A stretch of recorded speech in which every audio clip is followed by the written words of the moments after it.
Banquet party যেখানে হয় সে পরিবেশটা একটা রাজকীয় পরিবেশ হবে, ঝাঁ চকচকে তার সাজসজ্জা হবে, তা দেখবেন ওয়েল ড্রেসড লোকজন এদিক থেকে ওদিক যাচ্ছে, গেস্টের জন্য থাকার বন্দোবস্ত, ঢালাও মদের বন্দোবস্ত সব থাকবে, ঘুরে ঘুরে লোকেজন কথা বলবে। এটা হচ্ছে ব্যাংকোয়েট পার্টির পরিবেশ।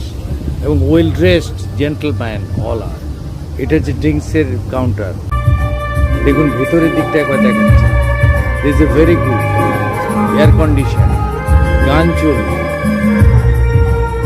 আর কি কি ফেসিলিটি আপনি চান, অল ফেসিলিটিস আছে, high quality food items, drinks items, everything is there. Well trained serving staff. Banquet party air condition, শীততাপ নিয়ন্ত্রিত বড় হলের মধ্যে হয়, যার মধ্যে স্টেজ থাকবে, যার মধ্যে আর্টিস্ট থাকবে, যার মধ্যে মিউজিক থাকবে, ওয়েল অর্গানাইজ বসার জায়গা থাকবে, সফিস্টিকেটেড লোকজন, এবং তারা ঘুরে ঘুরে ঘুরে ড্রিঙ্কসও খেতে পারে, তার সঙ্গে স্টার্টারও খেতে পারে। এটা হচ্ছে স্টার্টিং।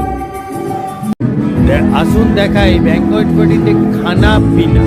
খানাটা দেখুন, একটা বিরাট হল ঘর, তার মধ্যে গান হবে, তার মধ্যে আর্টিস্ট থাকবে, হ্যাঁ, তার মধ্যে বাফেট সিস্টেম থাকবে, সবাই ঘুরে ঘুরে খাবে। পিনাটা কিন্তু আলাদা হয়, সেটা আপনি আগে আলাদা ভিডিওতে আমি দেখাচ্ছি, দেখুন।